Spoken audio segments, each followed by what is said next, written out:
los seres humanos. Entonces por eso en esta etapa se piensa que esto debe ser algo universal.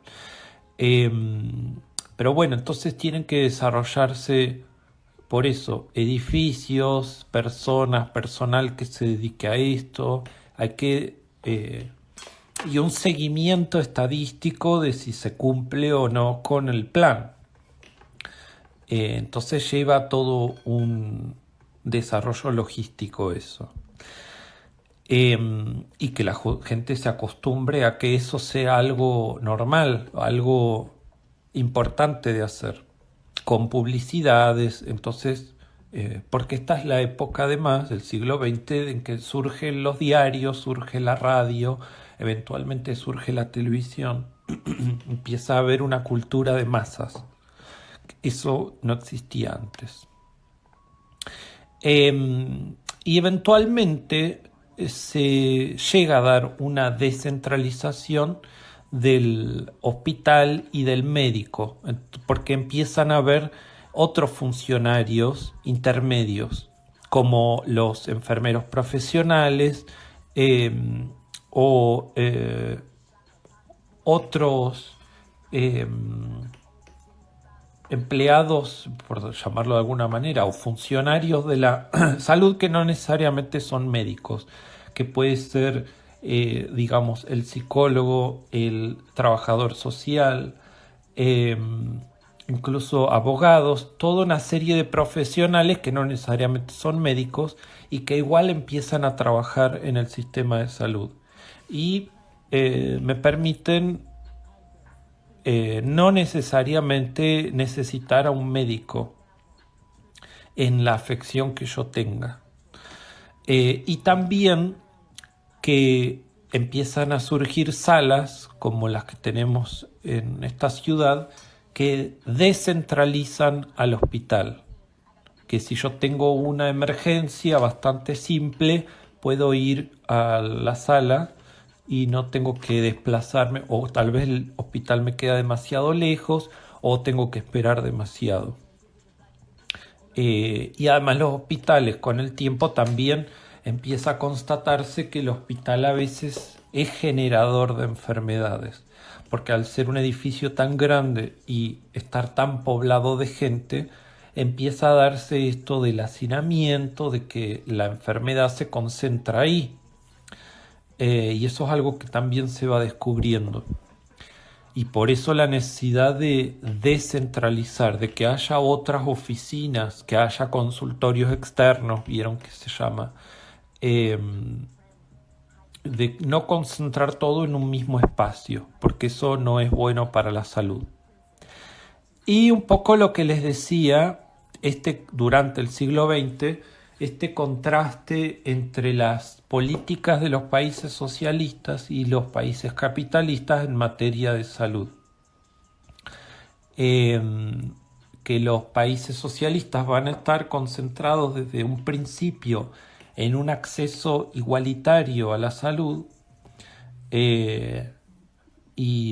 por eso se habla incluso actualmente de los médicos cubanos, porque están formados, o sea, son muy buenos profesionales, porque las medidas que se toman en materia de salud no están orientadas por el beneficio económico, sino por la excelencia en el campo específico de la salud. Entonces se considera que son muy buenos profesionales. En cambio, bueno, en los países capitalistas empieza a jugar un papel esto de el beneficio económico, de que la obra social sea rentable, de, por ejemplo, el desarrollo de la farmacología, pero como un producto más a vender, que capaz que no es muy beneficioso para la salud, pero si es un negocio, vendamos más pastillas. No sé si es importante para la salud de la población, pero yo tengo una fábrica de pastillas y me interesa que se vendan más.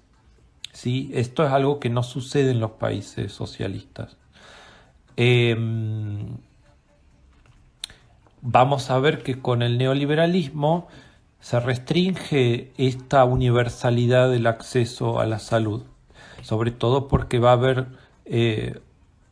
mucha pobreza, gente que quede completamente afuera del sistema, algo que no llega a suceder en los países socialistas. Bueno, empiezan a darse diferencias importantes entre ambos y eventualmente los países capitalistas empiezan a copiar algunas medidas de los países socialistas, que eso sería el estado de bienestar, la copia capitalista de las medidas socialistas en materia de salud y otras cuestiones.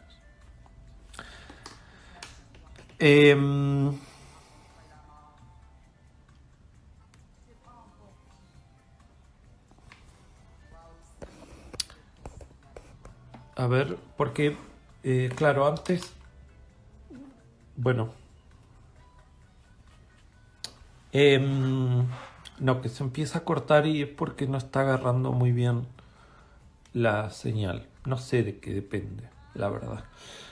Ahí espero que se arregle un poco. A ver si puedo cerrar la música que está demandando un poco de datos. Bien, acá pasamos a lo que sería el texto de Menéndez, ¿sí? Él les va a hablar del modelo médico hegemónico. Esto es algo muy importante que lo van a ver en otras materias probablemente, y que sí o sí tener claro qué es el modelo médico hegemónico es algo que los vamos a preguntar en el práctico, si llegamos a tener alguna vez algún parcial o en un final o donde sea, sí o sí va a aparecer esto del modelo médico hegemónico. Entonces, es básicamente todo esto que venimos viendo, el avance de la medicina científica, el avance de la medicina moderna, ¿sí? Todos esos desarrollos tecnológicos aplicados a la medicina, desarrollos tecnológicos y científicos, son lo que va constituyendo el modelo médico hegemónico.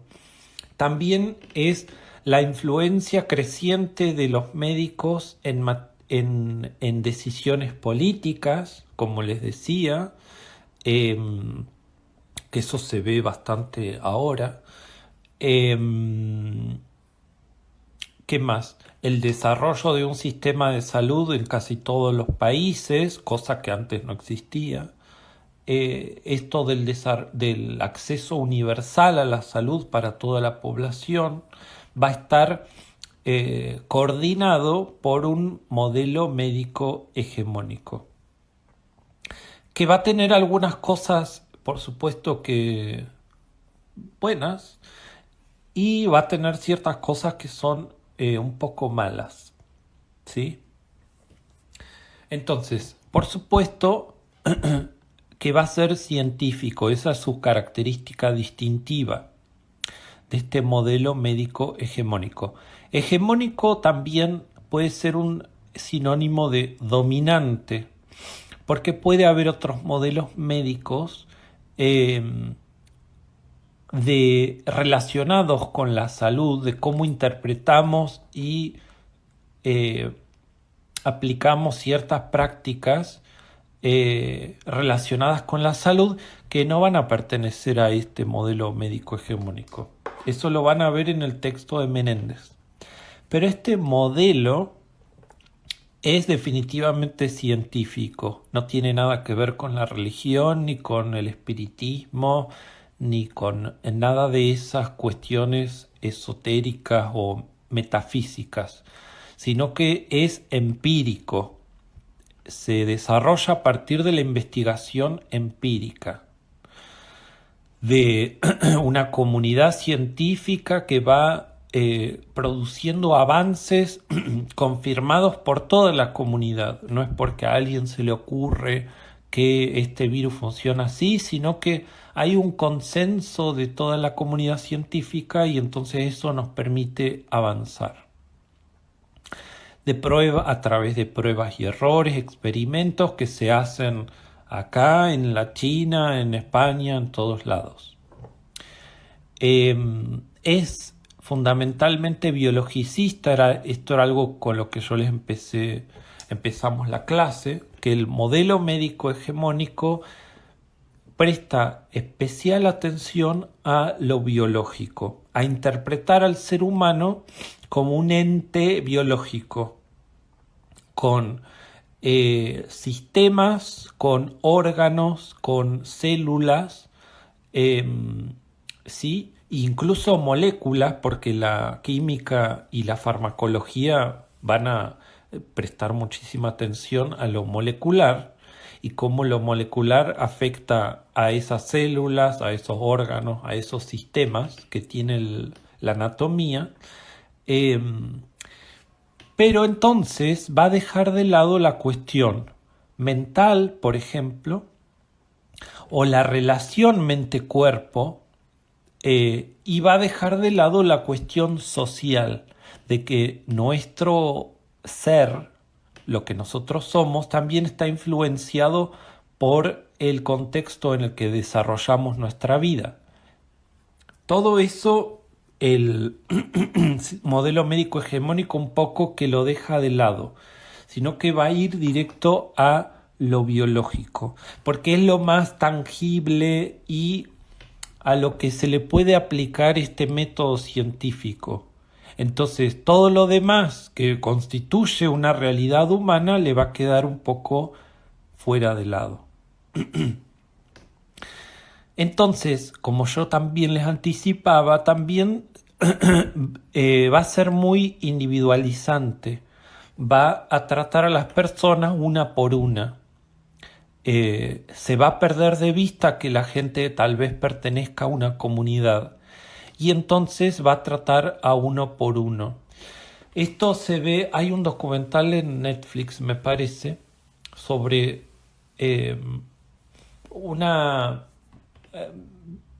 lo que bueno, y ahora ya se internacionalizó, pero lo que en inglés se llama el síndrome postraumático de los muchachitos que volvían de la Segunda Guerra Mundial. Y este documental es un documental muy viejo que en esa época filmó entrevistas a excombatientes en instituciones psiquiátricas de chicos que venían con problemas mentales producto de esa exposición a la guerra. Y entonces ahí se ve que todos son tratados individualmente, tienen entrevistas particulares con cada uno. Entonces esta medicina se pierde de vista que esto en definitiva es una comunidad. Hay un montón de gente que no es un problema individual, sino que es un problema de una comunidad. Pero los médicos no lo tratan de esa manera, no en ese, en definitiva en ese documental, ¿sí? Eventualmente van a surgir grupos de ayuda y otro tipo de medidas que tienen que ver con la salud, pero que no son estrictamente médicas. Eso por un lado. Después, yo ya les decía también que va a tender a la curación, a eliminar esa enfermedad que en alguna vez te estuvo aquejando, como la posibilidad, y pensemos de nuevo en esto de los síndromes postraumáticos, la posibilidad de que esa persona supere completamente esa afección, que está bien ahora y durante algunos meses o algunos años va a estar en esta condición, pero que pasado un tiempo esto se va a eliminar. Esto pretende hacer la medicina hegemónica. Y lo que va a aparecer es que en realidad hay muchas enfermedades que no se curan completamente, que dejan huellas para toda la vida y que además hay algunas enfermedades que son crónicas y que igual pueden llevarse más cómodamente, digamos, que el hecho de que sea crónica no significa que yo estoy condenado para toda la vida, sino que hay muchas personas que viven de la misma manera que yo, que que es mucho más ameno y que además también la comunidad puede hacer algo para que yo no me sienta tan mal por padecer esto, ¿sí? Que esto se socialice, que no sea un problema individual. Esto, que algunas enfermedades no se pueden curar del todo y que también hay que desarrollar la prevención, de que se puede hacer mucho más énfasis en la prevención sin necesidad de llegar a plantearse una cura, que tal vez con la prevención sea suficiente. Si se hace hincapié en la prevención, no hay necesidad de ocuparse de la curación. Y esto sucede bastante con el HIV justamente, que desde fines de los 90 en adelante hubo los gobiernos, por lo menos en Argentina, todos, excepto Macri, invirtieron en campañas de prevención del HIV y las enfermedades de transmisión sexual. Entonces disminuyeron bastante los casos de HIV, simplemente por esas campañas de concientización del uso de preservativos, por ejemplo. Y también de saber exactamente cómo funciona esa enfermedad, también contribuye a que las personas con HIV no sean tan estigmatizadas y rechazadas socialmente. Entonces, cuando se hace hincapié sobre la prevención, hay muchos beneficios y que no es necesario concentrarse solamente en la cura. Este modelo es jerárquico.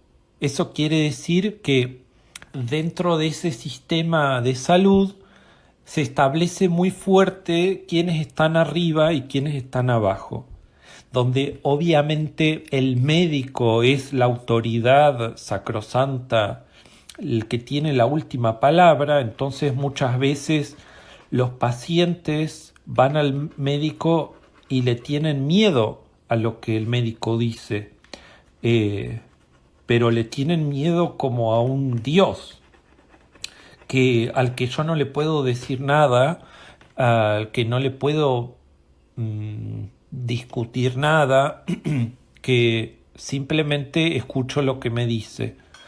Entonces empieza a notarse que a veces el médico tiene problemas de comunicación con sus pacientes y que esa actitud jerárquica hace que no haya una buena comunicación. Y también al interior del sistema, entre médicos y enfermeros u otro personal, en este contexto de escalafones inferiores. También ahí había problemas de comunicación y de funcionamiento cuando hay una persona que tiene la última palabra. Por ejemplo, los subordinados también a veces no se hacen demasiado cargo de sus decisiones, porque simplemente cumplieron con lo que les dijo alguien que está arriba. Entonces, lo que se ve es que este sistema médico, este modelo médico hegemónico, está bastante inspirado en la organización militar, donde hay alguien en una cabeza que dice cómo se hacen las cosas y los demás tienen que respetar esas decisiones sin cuestionarlas. Que eso puede funcionar para la guerra, pero que tal vez no sea tan efectivo para la salud. Eso es lo que se plantea como crítica. Y después que supuestamente es neutral, que como es científico está más allá de las opiniones políticas, por ejemplo. Que habla desde un lugar de autoridad neutral. Esto es el supuesto sobre el que se funda el modelo médico hegemónico. Entonces, con el tiempo se va a ver que en realidad los médicos no son neutrales, que tienen opiniones que siempre van a ser políticas, que siempre que hablen públicamente están influyendo y que su posición no es necesariamente neutral, que todos van a tener una cierta ideología, algunos serán tal vez socialistas, anarquistas, capitalistas, liberales, conservadores, fascistas, y que todas esas ideas influyen en las medidas que se toman en general sobre la población, ¿sí? Entonces que él, un poco escudado en que tiene un discurso científico, toma decisiones que en realidad son políticas, sobre todo cuando los médicos acceden a lugares como un ministro de salud, por ejemplo, donde sí o sí es claro que tiene decisiones políticas y que no es simplemente neutral. Eh, y esto es algo que se pone en juego también ahora. ¿Hasta qué punto estos médicos que están aconsejando al presidente son neutrales? ¿Están teniendo en cuenta las problemáticas de todo el mundo? ¿La manera en la que vive la clase media y la clase pobre y los ricos, esta pandemia es la misma? ¿Y están teniendo en cuenta a los más pobres? Eh, Esos son los cuestionamientos que se le hacen, ¿sí? Y que en definitiva están acá en las críticas, pero bueno, podemos arrancar de ahí la próxima, porque ya estamos en horario. Eh, a ver, veo algunas últimas consultas, eh, pero me parece que no hay mucho, ¿no?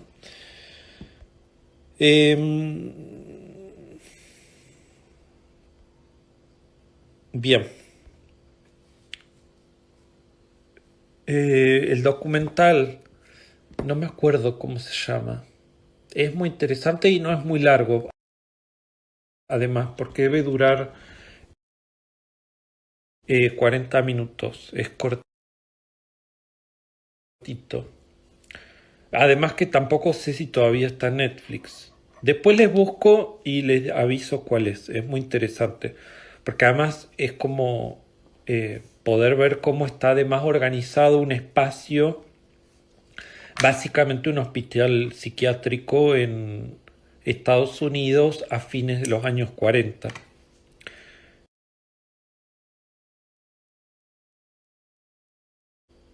Claro, debe estar en YouTube o alguno parecido también seguro que pueden encontrar.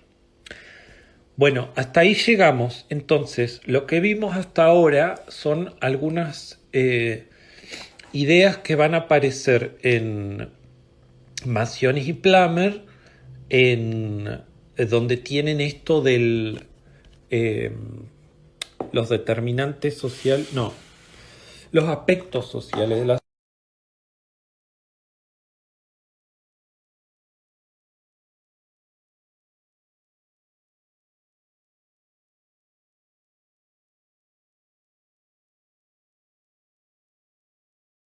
Esto de la historia de la salud también lo van a ver más en detalle en el de.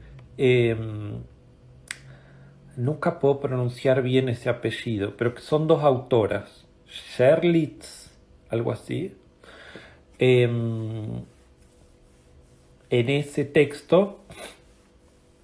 Y lo que empezamos a ver ahora de modelo médico hegemónico lo encuentran en Menéndez. Eso es lo que recién estamos viendo. A ver, después, sí, por eso. Después más adelante vamos a trabajar sobre los otros textos. Nos falta bastante. Yo creo que esto capaz que nos lleve 3 clases. Así que falta un poco para eh, trabajar sobre el próximo práctico, así que vamos a ir lento porque tenemos más tiempo ahora que no tuvimos el parcial. La verdad que no sé muy bien, porque una compañera me preguntaba sobre las promociones, por ejemplo. No sé, ustedes traten de hacer estos prácticos de ponerle trabajo y dedicación a eso para tener una buena nota, porque en definitiva es lo que por ahora vamos a tener como evaluación. Eh, y la verdad que yo no sé cómo se va a resolver esto. O sea, cómo vamos a terminar el cuatrimestre, no tengo la menor idea y yo trato poco de preguntar hacia dónde vamos y tampoco sabemos. Así que es bastante desconcertante para mí. Pero bueno, yo trato de hacer lo que podamos.